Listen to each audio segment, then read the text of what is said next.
Love you too. Thank you. Shabbat Shalom. You know, I want to first say just a special point to Vice President Mike Pence.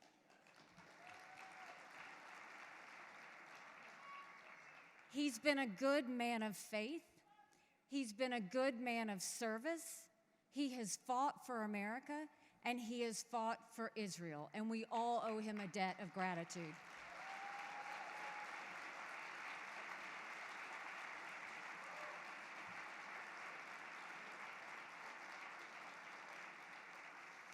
It's great to be back at the RJC. I have to say I wish we were meeting under better conditions, but here we are. It's nice to have so many Israel supporters in one room. Lord knows we need more of them in America right now. The world is on fire, but here in America, we're acting like it's September 10th when we were blind to the world's dangers. We need to remember what it felt like on September 12th. America has to get this right for the sake of our brothers and sisters in Israel, for the sake of the American people. We need to wake up. We need to regain our moral clarity. And we don't just need to remind ourselves about the difference between good and evil. We need to commit ourselves to ensure that good defeats evil. That means fighting anti-Semitism in Congress and on college campuses.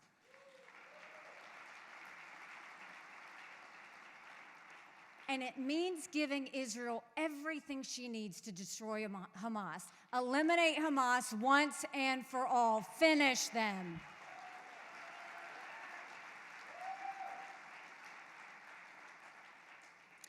The video that just played showed some of the battles we fought together. We fought BDS. I was the first governor in the country to sign anti-BDS legislation. We fought bias at the United Nations. We fought to defund UNRWA and leave the UN Human Rights Council. We defended America's decision to acknowledge the truth that Jerusalem is and will always be the capital of Israel.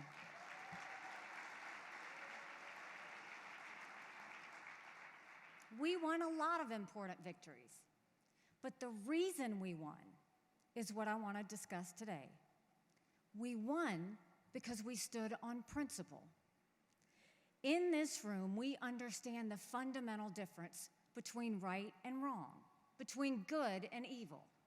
And when we see evil, we must always meet it head on, not with half steps and empty words, not with fear, but with strong action and a full-throated defense of the truth. America needs that spirit now. We need leaders who stand on principle without apology and without exception.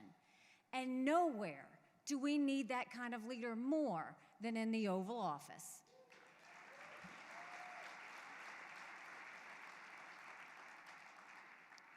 What's happening in Israel is a clear-cut case of good and evil.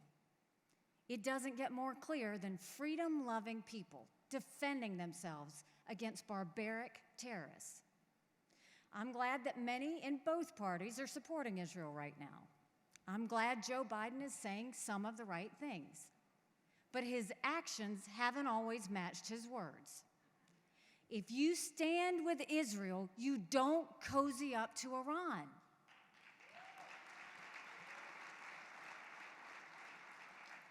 Biden followed in Obama's Iran-sympathizing footsteps by helping Israel's #1 enemy. There would be no Hamas without Iran, and there would be no murders without Iran giving the green light. It took a massacre of biblical proportions to get Biden to stand up for Israel.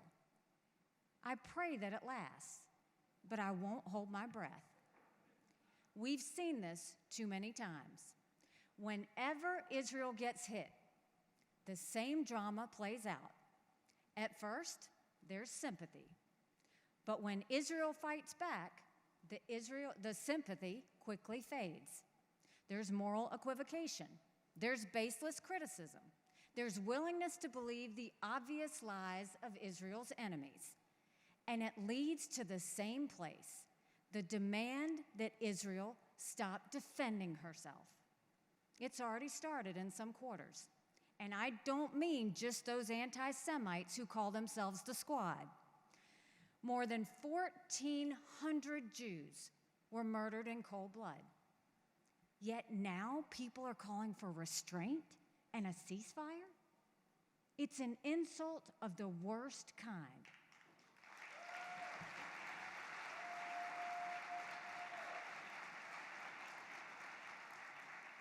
Tune out the noise. It's not enough to say never again. We have to eliminate the terrorists so that they can never do it again.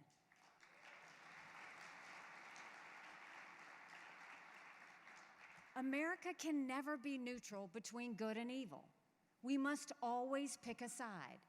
And we serve our own national interests best when we side with good. This principle matters now more than ever. But it doesn't just apply to Israel. Good and evil are at war around the world. Ukraine is a peaceful, pro-American country. The dictator of Russia is evil. He's a war criminal who's guilty of genocide. We should give Ukraine what it needs to kick Russia out of its country.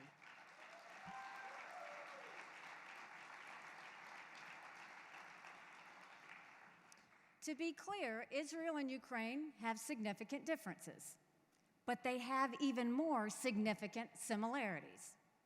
In both Israel and Ukraine, an evil regime is responsible for starting war. Iran and Russia are joined at the hip, and they're both unlimited partners of Communist China. Iran, Russia, and China are all part of an unholy alliance. They have no problem invading their neighbors. They have no regard for human life, and they all share the same goal. They want to wipe out freedom, and they hate America more than anyone. Their ultimate goal is to destroy us. Just listen to what the dictators say. They tell us their goals very plainly and transparently. This is not just about Israel's security or Ukraine's security. This is profoundly about America's security. It's shocking and appalling that so many of our leaders and would-be leaders don't get this. It's not just Joe Biden. There are plenty of Democrats and Republicans who fail to understand the nature of the threats we face. You've already heard from some of them today, and I'm not today's last speaker.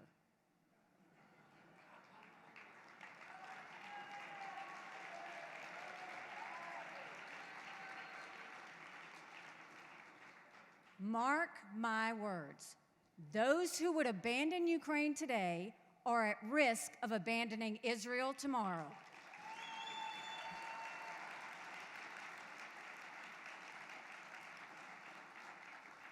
They've lost sight of who our friends are and who our enemies are, who is good and who is evil. That is not what you want in the Oval Office. History will record that Donald Trump was a pro-Israel president. Getting out of the Iran deal was necessary. Recognizing Jerusalem as Israel's capital was a wrong made right. The Abraham Accords were historic. I'm happy to give President Trump the credit he deserves.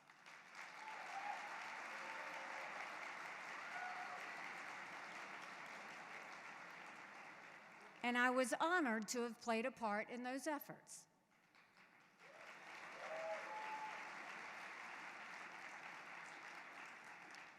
But as Americans, we need to ask a critical question. We all know what Trump did in the past. The question is, what will he do in the future?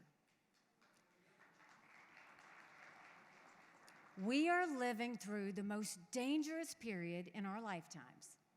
It feels like Jimmy Carter's 1970s. But the better comparison might be the 1930s. There's war in Europe. There's war in the Middle East. Communism is on the march, not in the Soviet Union, but in China. Like the 1930s, the darkest forces on earth are aligned against freedom.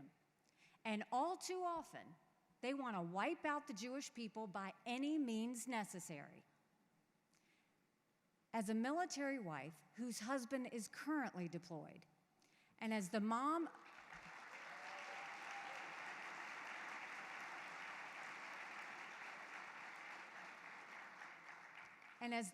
of 2 children, nothing matters more to me than stopping war, keeping the peace, and protecting the American people.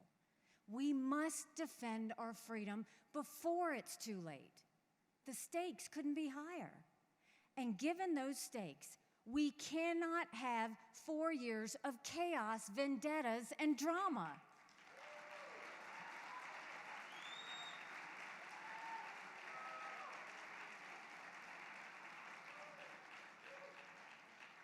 We can't afford to go down that road, not now. 8 years ago, it was good to have a leader who broke things. But right now, we need a leader who also knows how to put things back together.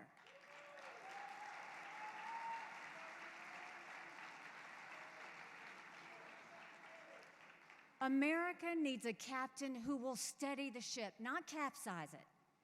And Republicans need a candidate who can actually win.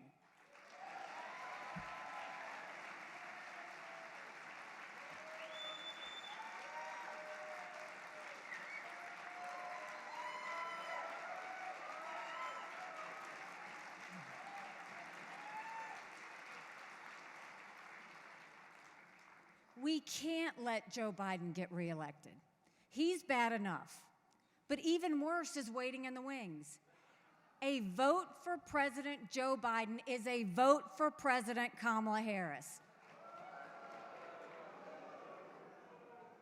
We can't survive a President Kamala Harris. Every poll shows that I easily beat Biden and Harris.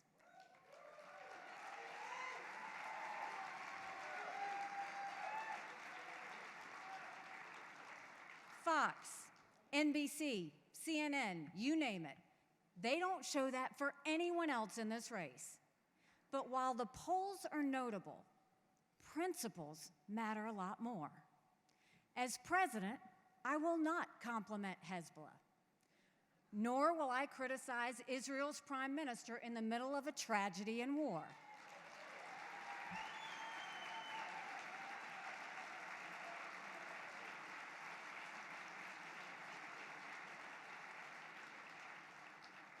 We have no time for personal vendettas. I will also not compliment Chinese Communist President Xi, nor will I call North Korea's Kim Jong-un my friend.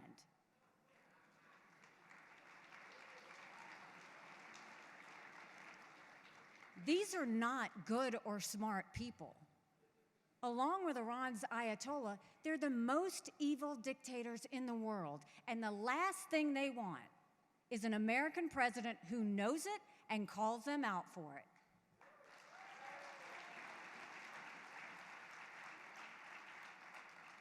They want us to stay divided, distracted, and morally confused. And let me remind you, with all due respect, I don't get confused.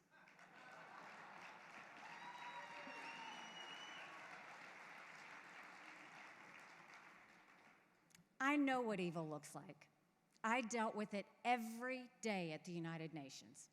I will rally the forces of good to prevail with the kind of strength that leads us to peace. As president, we'll rebuild our military. We'll stand with our friends, and we'll stand up to our enemies. We don't need to do that with blank checks and American troops. We'll do it by showing the resolve and moral clarity that our enemies understand.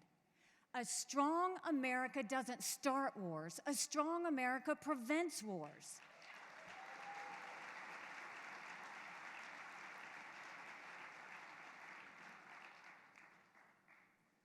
There's so much more that I could say today, not only about the challenges we face abroad, but also the serious problems we face at home. Our open borders, our nearly $34 trillion national debt, our failing schools, which are leaving an entire generation of children behind. The list is far longer than it should be. Rest assured, as president, I'll tackle every challenge we face with grit and grace and with courage and conviction.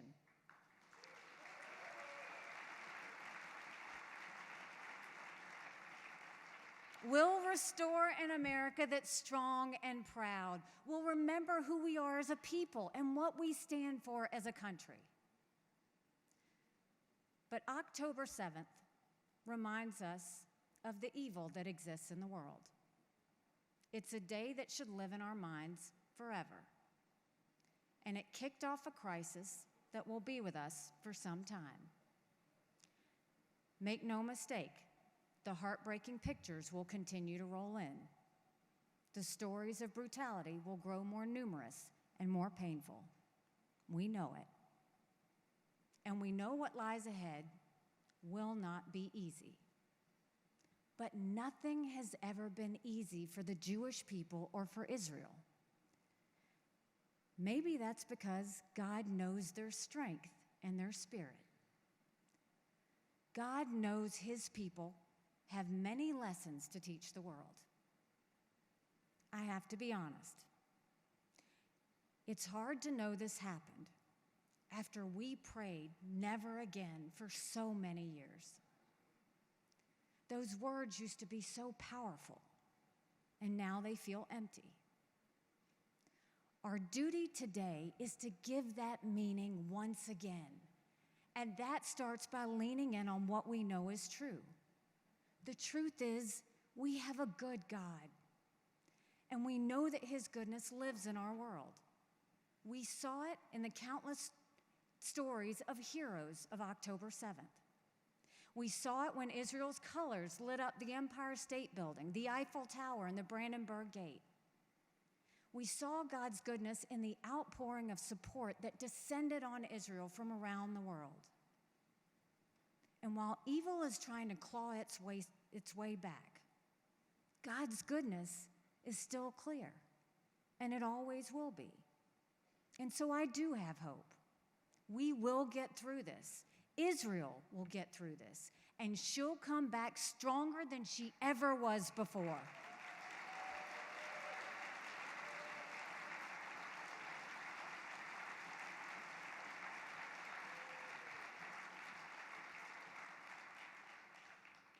I know it because of a truth I learned years ago. No one can destroy what God has blessed.